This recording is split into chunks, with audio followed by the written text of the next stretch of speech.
जय हिंद दोस्तों। आज हम जानते हैं कंप्यूटर की मेमोरी के बारे में। तो इससे पहले 2-3 वीडियो हमने डाल दिया है चैनल पर। जो लोग नहीं देखे हैं वो चैनल पर विज़िट करके वीडियो को देख लेंगे। तो आइए हम जानते हैं कंप्यूटर की मेमोरी के बारे में। सबसे पहले जानते हैं मेमोरी होती क्या है। तो कंप्यूटर का सारा डाटा जिस इंटरनल पार्ट में सेव किया जाता है उसे कंप्यूटर मेमोरी कहते हैं। मतलब कंप्यूटर का इंटरनल पार्ट। तो कंप्यूटर का ऐसा इंटरनल पार्ट जहाँ पे हम जो है अपना सारा डाटा सेव करते हो, चाहे वो प्रोग्राम का डाटा हो, चाहे वो सॉफ्टवेयर का डाटा हो, चाहे हमारा फ़ोटो हो, वीडियो हो, डॉक्यूमेंट हो, मूवीज़ वगैरह हो, कुछ भी हो, जो भी डाटा हम सेव करते हैं वो भी कंप्यूटर के इंटरनल पार्ट में वो हमारा पार्ट मेमोरी होता है। वो कंप्यूटर का भंडारण स्थल होता है जहाँ पर हम अपने डाटा को सेव करके रखते हैं। तो आइए जानते हैं हमारी कंप्यूटर मेमोरी कितने प्रकार की होती है। तो कंप्यूटर मेमोरी हमारे 2 प्रकार की होती है। पहला है प्राइमरी मेमोरी और दूसरा है सेकेंडरी मेमोरी। तो हम जानते हैं प्राइमरी मेमोरी के बारे में। प्राइमरी मेमोरी हमारी जो है इसको हिंदी में कहते हैं प्राथमिक भंडारण। तो इसके बारे में हम जानते हैं कंप्यूटर की मुख्य मेमोरी होती है तथा प्रोग्राम का वह डाटा स्टोर होता है इसमें जो वर्तमान समय में सीपीयू के द्वारा प्रोसेस किया जा रहा हो। यानी कि इस मेमोरी में ये हमारा मुख्य मेमोरी होता है और इस मेमोरी में वो डाटा सेव हुआ होता है जो डाटा हमारा प्रोसेसर या हमारा कंप्यूटर जो सीपीयू है वो डाटा सेव किया गया होता है। जो सीपीयू उस समय वर्तमान समय में जिस डाटा के ऊपर काम कर रहा होता है उस डाटा को इसमें सेव किया गया होता है।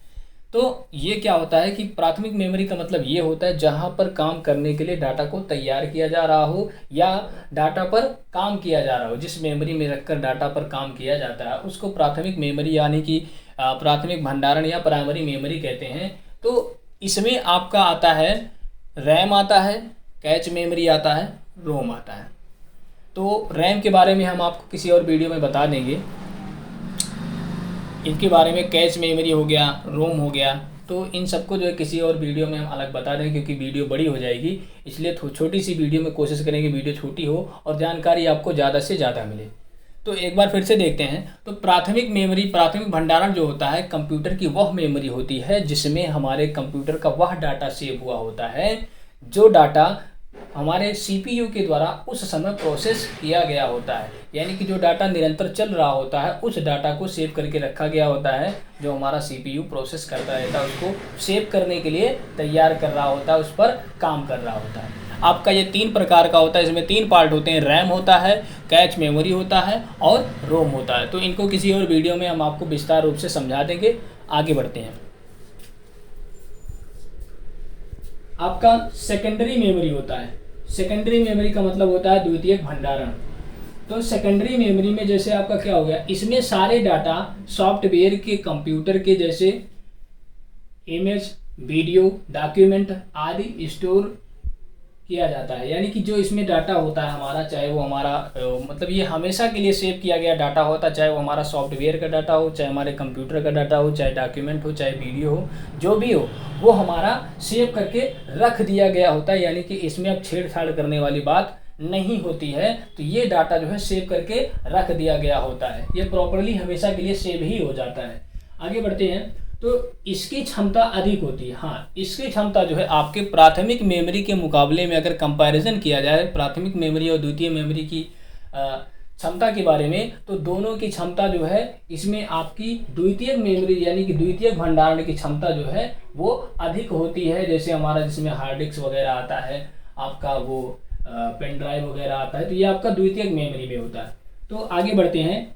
सेव किए गए सारे डाटा तब तक रहते हैं जब तक डिलीट ना किया जाए इस मेमोरी में। यानी कि द्वितीयक भंडारण में डाटा वो तब तक रहता है जब तक हम इसको डिलीट नहीं करते हैं। जैसे कि हम एक बार सेव कर दिए डाटा, मान लो हमने डाटा एक बनाया, हमने एक वीडियो जो है यूट्यूब पे डाउनलोड किया, कंप्यूटर रिसर्च चैनल से हमने जो है अपनी पहली वीडियो डाउनलोड की। अब वो वीडियो हमारे जो है अब इसको पेन ड्राइव में ट्रांसफ़र करके रख देते हैं। तो वो वीडियो हमारे पेन ड्राइव में तब तक रहेगी जब तक हम पेन ड्राइव से उस डाटा को डिलीट नहीं करेंगे स्वतः ये डाटा डिलीट नहीं होता है, जबकि प्राथमिक मेमोरी का डाटा जो होता है वो स्वतः डिलीट हो जाता है। यानी कि कंप्यूटर में जरा सा भी छेड़छाड़ होगा, रैम का जैसे डाटा होता है आपका लाइट जाने पर, सिस्टम बंद होने पर डाटा खत्म हो जाता है, आपके रोम का डाटा जरा सा छेड़छाड़ करते हैं तो फॉर्मेट वगैरह डिलीट वगैरह हो जाता है। तो ये जो है आपकी प्राइमरी मेमोरी में ये प्रॉब्लम्स आती रहती हैं। लेकिन आपके सेकेंडरी मेमोरी में ये प्रॉब्लम नहीं होती है। क्यों नहीं होती है? क्योंकि आपकी सेकेंडरी मेमोरी वो मेमोरी होती है, ये बाह्य मेमोरी होती है। इसमें आप लगा के जो है डाटा को कॉपी करके रख लेते हैं, उसके बाद जब जरूरत पड़ती है तो फिर आप उस मेमोरी को लगा के उस डाटा को पढ़ लेते हैं या उसके बारे में जानकारी करके फिर से उसको निकाल देते हैं। तो इसमें ये प्रॉब्लम नहीं आती है कि आपको जो डाटा जो है डिलीट हो जाए। तो इसको जब तक हम उसमें से डिलीट नहीं करेंगे तब तक ये डिलीट होने वाली बात नहीं होती है। आगे बढ़ते हैं। ये आपका सेकेंडरी मेमोरी जो होता है इसमें 7 पार्ट होते हैं आपके। पहला पार्ट आपका होता है हार्ड डिस्क, थोड़ा सा कम दिख रहा है, जगह स्पेस कम था इसलिए छोटा छोटा दिया गया है। तो इसमें 7 पार्ट होते हैं। पहला पार्ट आपका होता है हार्ड डिस्क, दूसरा पार्ट होता है सीडी, तीसरा पार्ट होता है पेन ड्राइव, चौथा पार्ट होता है एसएसडी और पांचवा पार्ट होता है मेमोरी कार्ड, छठा होता है डीवीडी और सातवां होता है फ्लॉपी डिस्क। तो इसके बारे में अभी हम आगे बता देते हैं आपको। तो ये जो आपके पार्ट होते हैं ये आपके द्वितीयक भंडारण यानी कि सेकेंडरी मेमोरी के पार्ट होते हैं। तो इसका आप एक स्क्रीनशॉट लेंगे। आइए जानते हैं सेकेंडरी मेमोरी के पार्टों के बारे में। तो जानकारी ले लेते हैं। और ये CCC वाले के लिए बहुत ज़्यादा इंपॉर्टेंट है, क्योंकि CCC में इससे रिलेटेड क्वेश्चन पूछता रहता है, लगभग हर बार पूछता रहता है, कुछ ना कुछ ज़रूर पूछता है, एक आध क्वेश्चन जरूर फंस जाते हैं। तो CCC वाले विशेष ध्यान से इसको देखेंगे, क्योंकि आपका कॉन्सेप्ट अगर क्लियर रहेगा तो आप चट से जो है आंसर सही करके आएंगे। फ्लॉपी डिस्क, फ्लॉपी डिस्क होता क्या है? स्टोरेज डिवाइस की तरह इसको जो है यूज़ किया जाता है।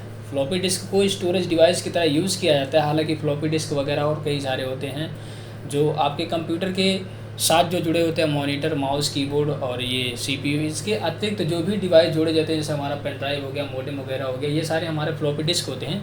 लेकिन ये फ्लॉपी डिस्क, जिस फ्लॉपी डिस्क के बारे में बात की जा रही है, ये फ्लॉपी डिस्क स्टोरेज की तरह यूज़ किया जाता है। और ये पहली बार कब यूज़ किया गया था? पहली बार ये 1969 में यूज़ किया गया था, तब जब इंटरनेट चालू हुआ था। जब नया नया इंटरनेट का ज़माना आया था, नया नया इंटरनेट को चालू किया गया था, तब उसी समय 1969 ईस्वी में इस फ्लॉपी डिस्क को जो है पहली बार यूज़ किया गया था कंप्यूटर के साथ। तो इसको याद रखें कि आपसे पूछ सकता है कि फ्लॉपी डिस्क को पहली बार कब यूज़ किया गया। तो फ्लॉपी डिस्क को पहली बार 1969 ईस्वी में यूज़ किया गया, और वो भी इंटरनेट के साथ, जब इंटरनेट हमारा नया नया आया हुआ था। आगे बढ़ते हैं। आपका हार्ड डिस्क होता है। अच्छा, ये इसमें जो एक्सटर्नल स्टोरेज होता है, आपका फ्लॉपी डिस्क जो होता है वो एक्सटर्नल स्टोरेज होता है, और ये पतली लचीली मैग्नेटिक डिस्क होती है। यानी कि पतली और लचीली, ये बहुत ज़्यादा कमज़ोर होती है, पतली सी लचीली मैग्नेटिक डिस्क होती है जिसमें आपका डाटा स्टोर हुआ होता है। और ये पतली होने के कारण ही इसको फ्लॉपी डिस्क कहते हैं, क्योंकि पतली और लचीली होती है। जैसे उदाहरण के लिए यहाँ पर कोई एग्जांपल दिख नहीं रहा है, नहीं तो हम आपको दिखा देते। तो पतली और लचीली होती है, लचीली होने के कारण ही इसको फ्लॉपी डिस्क का नाम दिया जाता है। तो ये आपका एक तरीके का एक्सटर्नल स्टोरेज होता है। तो जो डाटा इसमें स्टोर होता है वो आपके मैग्नेटिक डिस्क में होता है, जो कि मैग्नेटिक डिस्क से इसको बनाया जाता है डाटा को स्टोर करने के लिए। आगे बढ़ते हैं। हार्ड डिस्क इंटरनल स्टोरेज की तरह कंप्यूटर में फिक्स होती है। हार्ड डिस्क आपका जो होता है वो इंटरनल स्टोरेज की तरह, जैसे आपका रैम, रोम और प्रोसेसर वगैरह फिक्स होते हैं ना आपके CPU में, इसी तरीके से ये आपके CPU में भी जो है फिक्स हुआ होता है। ये इंटरनल स्टोरेज की तरीके से जो है कार्य करता रहता है। तो इसमें भी डाटा आपका स्टोर किया जाता है। आगे बढ़ते हैं। ऑप्टिकल डिस्क, ऑप्टिकल डिस्क जो क्या होता है कि समतल वृत्ताकार डिस्क होती है जिस पर पॉलीकार्बोनेट की परत चढ़ी होती है। उदाहरण के लिए आपका ब्लू रे डिस्क जो होता है वो आपका ऑप्टिकल डिस्क होता है। ऑप्टिकल डिस्क जो होते हैं वो आपका वृत्ताकार होता है। अभी हम आगे इसको आपको बता देंगे। तो वृत्ताकार होता है, इस पे एक कैसेट की तरीके से, जैसे हमारा CD होता है उसे CD की तरीके से ये होता है, और उस पर जो है पॉलीकार्बोनेट की लेयर चढ़ाई गई होती है जिससे ब्राइटनेस आता है। उसी पॉलीकार्बोनेट में हमारा स्टोरेज होता है, उसी पर डाटा को स्टोर करके रखा जाता है। ये आपका होता है CD। आगे तो सीडी जो आपका होता है कम्पैक्ट डिस्क, इसका फुल फॉर्म होता है कम्पैक्ट डिस्क। इसमें क्या होता है कि आपका ऑडियो वीडियो सेव करने का काम होता है। जो आप ऑडियो वीडियो सेव करते हैं ना, जैसे पहले के समय में आता था आपकी कैसेट आती थी, तो जो एक कैसेट में जो है आपका 2-3 कैसेट में एक मूवी कंप्लीट होती थी। फिर धीरे धीरे डेवलप हुआ तो जो है एक कैसेट में आपका 3-4 मूवी या 4-5 मूवी आने लगी। तो इसी तरीके से आपका कैसेट, एक कैसेट का स्टोरेज जो है आपका 700 MB का होता है, 700-800 MB का, 1 GB का। इसी तरीके से स्टोरेज बढ़ता गया, धीरे धीरे डेवलप होता गया। तो आपका कैसेट जो होता है वो कम्पैक्ट डिस्क होता है, जिसको CD ड्राइवर की वजह से मदद से उसको चलाया जाता है। आगे बढ़ते हैं, आपका पेन ड्राइव आता है। पेन ड्राइव क्या होता है? सुवाह्य संग्राहक या स्मृति साल्का। वाह भाई क्या नाम है, स्मृति साल्का।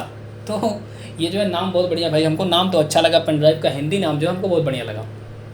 सुवाह्य संग्राहक या स्मृति साल्का इसको कहा जाता है, इसका नाम होता है। वैसे मेमोरी को भी स्मृति साल्का कह सकते हैं। तो आपका पेन ड्राइव जो है ये आपका स्मृति साल्का या सुवाह्य संग्राहक है।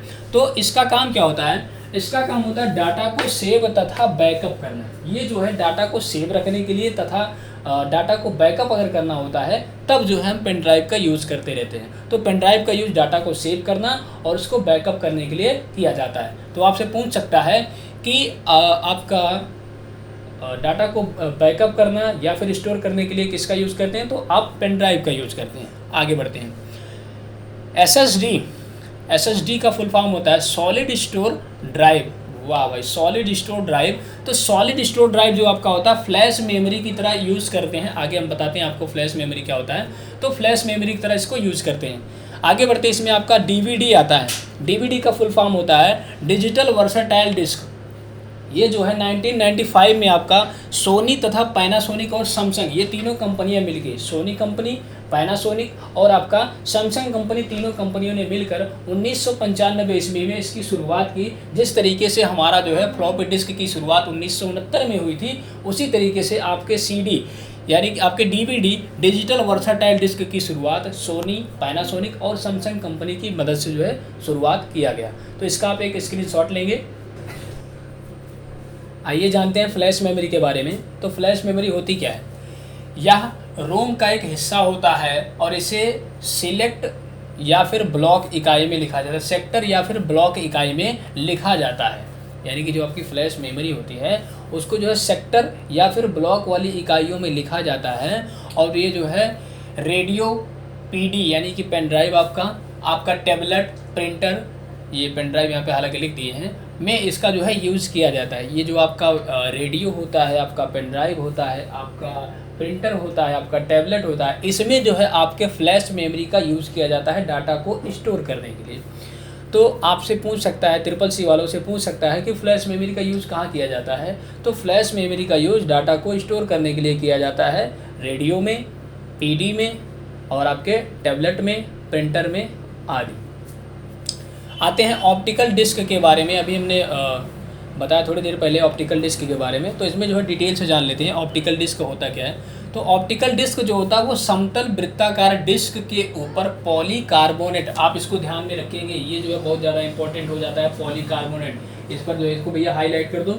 ये जो आपका पॉलीकार्बोनेट होता है, ये पॉलीकार्बोनेट की परत लगाई गई होती है। जो आपकी कैसेट होती नहीं है, जो आपका CD होता है, ऐसे ये सीडियाँ जो होती है ना, ये सीडिया के ऊपर जो आपका वो ब्राइटनेस वाला पार्ट होता है, इसके ऊपर जो वो पॉलीकार्बोनेट ही होता है उसके ऊपर जो है चढ़ा दिया गया होता है, जिस पर आपका डाटा को स्टोर करके रखा जाता है। और वो भी किस माध्यम से?